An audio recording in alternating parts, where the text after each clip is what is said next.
Bonjour à toutes et à tous dans cette suite du cinquième chapitre, le marketing X. Nous avons eu l'occasion de voir dans les deux précédentes vidéos les deux premiers P, à savoir le produit et le prix. Et maintenant, nous allons enchaîner avec le troisième P, qui est la distribution, ou bien en anglais, on l'appelle place. D'accord? C'est d'où vient l'appellation des 4 P. D'accord?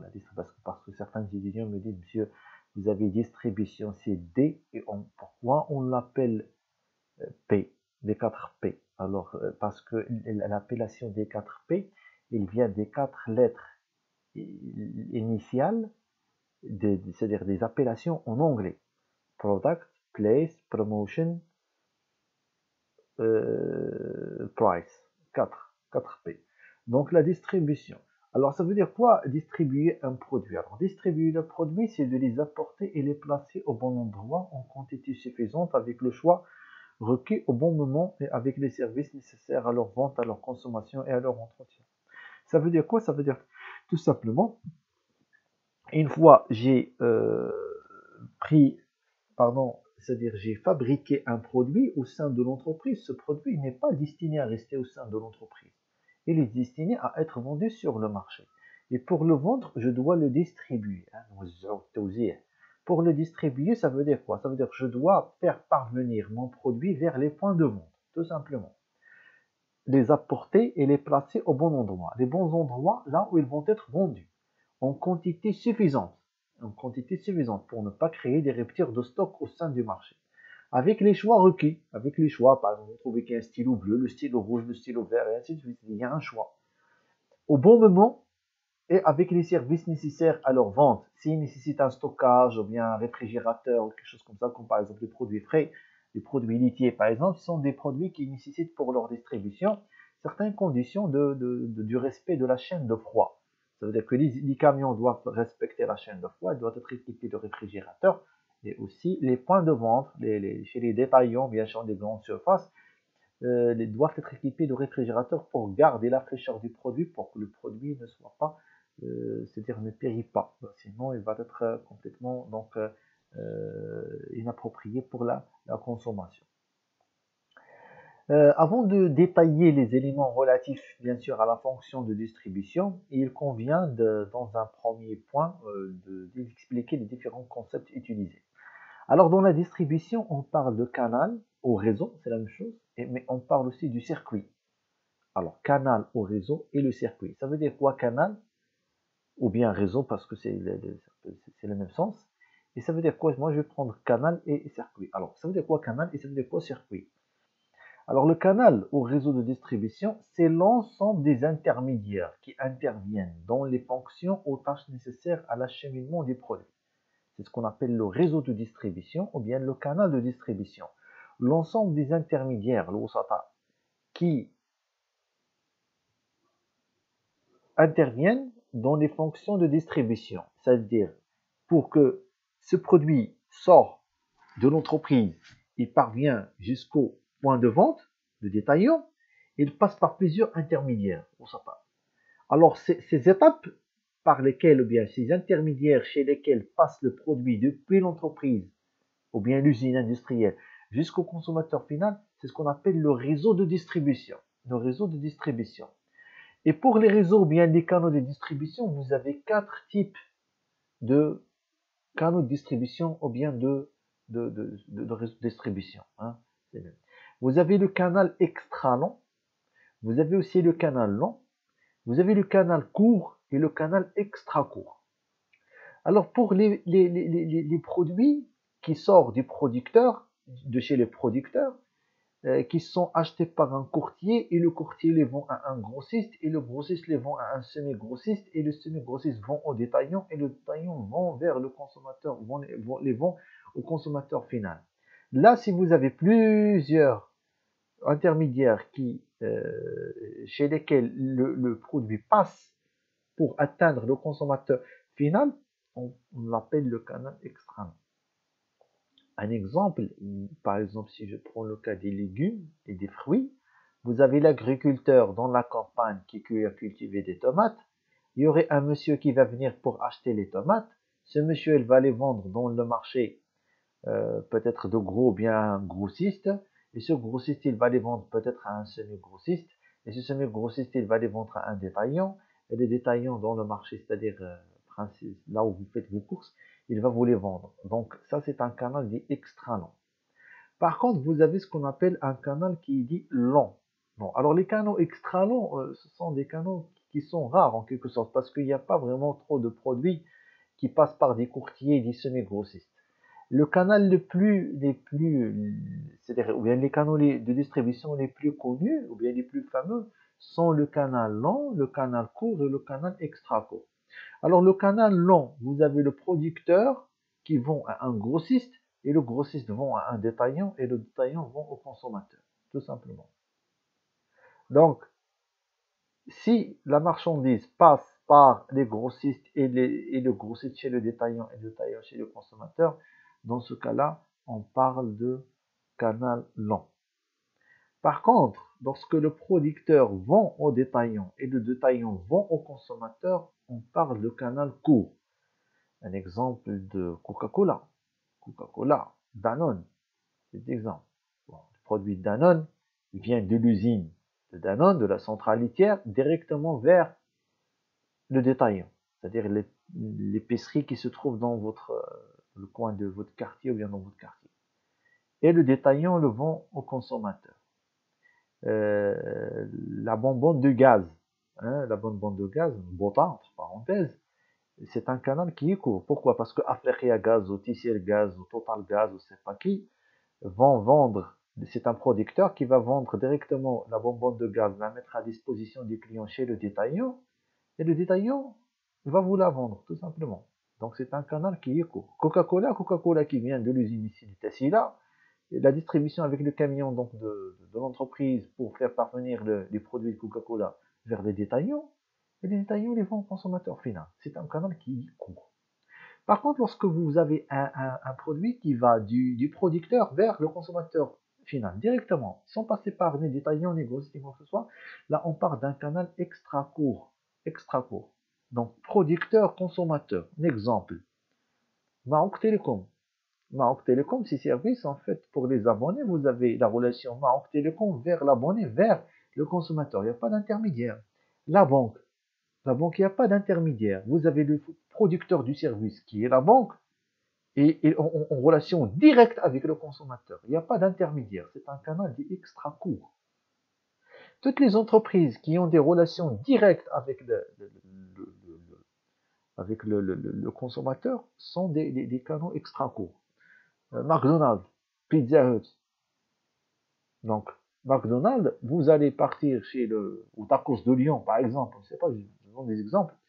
Vous allez partir chez Tacos de Lyon, acheter les produits, donc le fameux tacos, et puis voilà, donc la relation avec vous, entre vous et le producteur, elle est directe, il n'y a pas d'intermédiaire. Ce qu'on appelle le canal extra court. Donc là où il n'y a pas de relation là où il n'y a pas d'intermédiaire entre le producteur et le consommateur, on parle du canal extra court. Donc le canal extra long, le canal long, le canal court et le canal extra court. Voilà, donc les canaux longs, donc intègrent plusieurs intermédiaires entre producteurs et consommateurs. Donc vous avez le producteur ici des pommes de terre dans un champ donc chez un agriculteur qui va les vendre vers le marché de gros et le marché de gros va plutôt, donc un détaillant va les acheter auprès des marchés du gros et les vendre à un consommateur final. Ça, c'est un canal dit long, un canal de distribution long.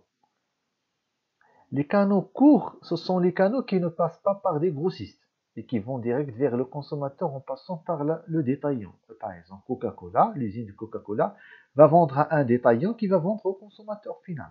Donc, il n'y a pas de, c'est-à-dire, il n'y a pas de grossiste ou de semi-grossiste entre Coca-Cola et bien sûr le détaillant. Les canaux extra courts mettent en relation directe le producteur et le consommateur directement. Par exemple, l'Office national de l'électricité, ils nous vendent l'électricité directement. Il n'y a pas d'intermédiaire entre le consommateur, c'est-à-dire les ménages, et ce distributeur d'électricité. La Ramsa, aussi la même chose, c'est un canal extra court. Les banques, c'est un canal extra court. Donc là où il y a une relation directe entre le fournisseur de services ou le vendeur du produit, le producteur du produit et le consommateur final, dans ce cas-là, on parle d'un canal extra court. Maintenant, ça c'est le canal ou le réseau de distribution. Maintenant, lorsqu'on parle du circuit de distribution. Alors le circuit de distribution, il désigne les différents stades de la distribution d'un produit entre sa production et sa mise à la disposition de l'acheteur. Donc c'est les différents stades que la distribution d'un produit passe par, c'est-à-dire depuis sa production jusqu'à sa mise à disposition de l'acheteur. On l'appelle le circuit de distribution. Vous avez un exemple ici d'un circuit de distribution, d'un vaccin, un médicament qui est destiné pour un vétérinaire, d'accord, pour soigner peut-être, c'est-à-dire les animaux c'est-à-dire qui constituent ses patients dans son cabinet. Donc le médecin, lorsqu'il va commander par téléphone, d'accord, le produit, c'est-à-dire le médicament, il y a un centre qui va prendre cette commande, un centre, voilà, donc voilà le téléphone, la commande par téléphonique, ici vers l'opératrice, donc ou bien l'opération, c'est-à-dire le centre opératoire, le centre d'opération commerciale, c'est-à-dire le centre là où il y a ils prennent les appels, d'accord, pour les commandes, service commande. Et ce service commande là, il va faire passer donc la commande du médecin par réseau informatique vers, bien sûr, le centre de distribution. Et ce centre de distribution, il est alimenté par l'usine, par là où, c'est-à-dire le laboratoire pharmaceutique qui fabrique ces médicaments. Donc le laboratoire pharmaceutique, il va alimenter un centre, c'est-à-dire de distribution, et le distributeur va directement acheminer le produit par livraison jusqu'à chez le médecin, jusqu'au médecin. Donc ça, les différents stades dans lesquels le produit passe depuis le producteur vers le stockage, vers la livraison au consommateur final, on l'appelle le circuit de distribution. Le circuit de distribution. Maintenant, comment distribuer le produit? Alors, nous avons vu le produit, nous avons vu le prix. Une fois que j'ai fixé le prix en choisissant une politique de prix. Maintenant, comment je vais vendre ça? Comment je vais le distribuer? Où vais-je le distribuer, c'est-à-dire le vendre sur le marché? Est-ce que je vais créer mon propre point de vente? Est-ce que je vais c'est-à-dire le vendre dans n'importe quel marché? Comment je peux faire? Et quels sont les choix qui me sont disponibles? Alors, vous avez trois stratégies de distribution. Vous avez la stratégie de distribution intensive, la stratégie sélective et la stratégie exclusive. Ça veut dire quoi la distribution intensive? La distribution intensive veut dire que passer un très grand nombre de points de vente afin que le consommateur puisse s'approvisionner facilement. Donc, ça veut dire quoi? Ça veut dire que mon stylo, je vais le vendre partout. Chez les détaillants, les épiceries, chez les grandes surfaces, partout là où vous allez, peut-être n'importe quel point de vente que vous allez contacter, vous allez trouver le stylo, d'accord, comme un article vendu. Utilise alors généralement les circuits lents et les circuits courts intégrés ou associés. Alors ça veut dire quoi? Ça veut dire simplement qu'il y a des intermédiaires entre le producteur et le vendeur. La distribution intensive, intensive. Je vends mon produit partout.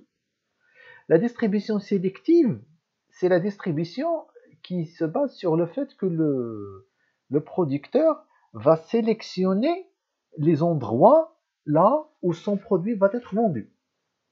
Je vais sélectionner là où le produit va être vendu. Je donne un exemple. Si vous, par exemple, pour les entreprises qui fabriquent des pneus, alors les pneus, ils ne vont pas être vendus à Margène, c'est l'exemple. Non, ils vont être vendus dans des centres spécifiques pour assurer le service, donc bien sûr de la livraison. Il faut le monter les pneus, changer les anciens, monter les nouvelles et ainsi de suite. Donc il y a tout un service technique de prévente. Donc un pneu n'est jamais vendu à Margène, à titre d'exemple. Il faut passer par des points de vente spécifiques. La distribution sélective. Le fabricant choisit un nombre restreint de distributeurs en raison de leur image, de leurs compétences. Parfois, vous entendez parler des vendeurs agréés. موزع معتمد. C'est ça en fait, c'est ça la distribution sélective. Ça veut dire que ce monsieur, il a été sélectionné par l'entreprise pour vendre ses produits. Et les produits d'entreprise ne sont pas disponibles partout.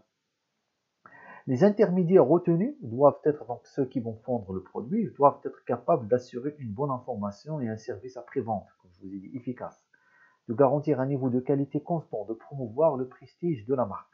Ça veut dire quoi? Ça veut dire que ces distributeurs, ils doivent respecter un cahier de charges qui va être, qui leur sera destiné par l'entreprise mère et dans lequel il y a certains caractères ou bien caractéristiques à respecter. En ce qui concerne la distribution exclusive, c'est le fait de vendre votre produit dans vos propres points de vente. Par exemple, si pour la marque Zara, pour acheter des vêtements Zara, il faut se diriger vers les boutiques Zara. Pour acheter des produits Yves Rocher, il faut se diriger vers les produits, vers les points de vente Yves Rocher. Pour acheter des chaussures Adidas, il faut chercher la boutique Adidas, de la marque Adidas. Vous n'allez pas trouver Adidas, je parle de l'article original, à Souq al-Had ou bien à Marjan. Non, c'est pas possible. C'est ce qu'on appelle une distribution exclusive. Pour bénéficier des services pour s'abonner chez Maroc Télécom, il faut aller vers l'agence Maroc Télécom. C'est la distribution exclusive. N'accorde qu'à un très faible nombre de distributeurs la revente des produits avec une exclusivité territoriale. C'est ce qu'on appelle, ça veut dire que mon réseau, il est exclusif. Il est lié à moi en tant qu'entreprise. Exclusivité. Donc la distribution, des exemples pour la distribution intensive, vous avez la Coca-Cola qui est vendue partout. Vous trouvez le produit chez les épiceries, dans les restaurants, dans les distributeurs, chez les cafés, dans la grande surface, là où vous allez partir, c'est-à-dire là où il y a c'est-à-dire ce produit est là où les gens s'installent, mangent ou bien boivent quelque chose, ou bien là où on fait nos courses, vous trouverez toujours le produit et les vendez. Ce qu'on appelle la distribution intensive, c'est-à-dire faire ou bien rendre le produit disponible partout, dans tous les points de vente. La distribution exclusive, vous avez par exemple ici les banques, c'est l'exemple typique que je vous donne, c'est-à-dire que si vous voulez avoir le service d'une banque, il faut se diriger vers l'agence de la banque. Vous ne pouvez pas avoir le service de cette banque dans un autre, c'est pas chez une société ou bien chez une coopérative, c'est pas possible. C'est ce qu'on appelle le réseau de distribution exclusif, lié à une entreprise. Finalement, donc, petit tableau qui résume le tout. Alors, la nature des produits et intensité de la distribution, nous avons vu dans le chapitre numéro, je pense, 2 ou 3, là, on avait parlé du comportement du consommateur. Je pense chapitre 3 au chapitre 2. Donc, en production, il y avait chapitre 1, puis chapitre 2. Le comportement du consommateur, nous avons vu les types d'achat. L'achat courant, l'achat réfléchi, l'achat de spécialité. 3 types d'achats. Les produits qui rentrent dans l'achat courant. Quelle est la politique de distribution la plus adaptée? Alors l'achat courant, c'est-à-dire l'achat que nous faisons chaque jour, l'achat courant. On achète du pain, on achète du lait, on achète une bouteille d'eau peut-être. Bon, l'achat courant, ce que nous achetons chaque jour. La stratégie de distribution qui est la plus adaptée, c'est la distribution intensive, ou bien dite de masse. Tous les produits de grande consommation, les PGC, produits de grande consommation que nous consommons, ce sont des produits qui sont distribués massivement et intensivement. Les canaux que nous utilisons, c'est le plus grand nombre, c'est-à-dire le plus grand nombre de ces produits utilisent le canal long et court. Le canal long ou le canal court. Pour les produits d'achat réfléchis, tels que les smartphones, tels que les ordinateurs, tels que les voitures, tels que les maisons, vous avez ce qu'on appelle une distribution sélective et parfois même exclusive. Pour vendre par exemple le produit, les iPhones, vous avez Apple Store. Apple Store, ça peut être c'est-à-dire un magasin qui est lié à l'entreprise, comme ça peut être quelqu'un qui a été sélectionné par l'entreprise pour vendre les produits de l'Apple Store. Donc, le produit d'Apple dans un Apple Store. Créer un Apple Store et vendre les produits d'Apple. C'est ce qu'on appelle la distribution sélective. Parfois même exclusive. Si vous voulez acheter la Renault, une voiture, il faut partir chez Renault. Vous ne pouvez pas la trouver à Marjan, c'est pas possible. Donc les canaux qui sont utilisés sont les canaux plutôt courts et parfois même extra courts, hein, exclusifs, parfois même c'est-à-dire l'extra court. Si vous avez un produit de spécialité, là la distribution elle est exclusive ou sélective. Les canaux qui sont utilisés sont en grande majeure partie des canaux qui sont courts, contractuels, très courts, directs. Ça dépend donc des produits de spécialité qui est, c'est-à-dire une mise en vente.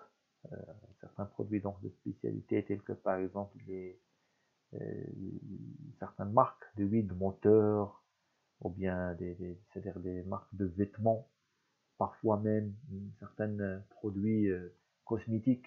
Ce sont des distributions qui sont choisies d'une manière qui est exclusive ou sélective. Exclusive ou sélective. Voilà donc en ce qui concerne le P de la distribution. Et on va s'arrêter là pour cette notion donc de distribution. Et nous allons voir tout de suite la dernière partie de ce chapitre 5, c'est le P de la promotion, c'est-à-dire la publicité. Merci.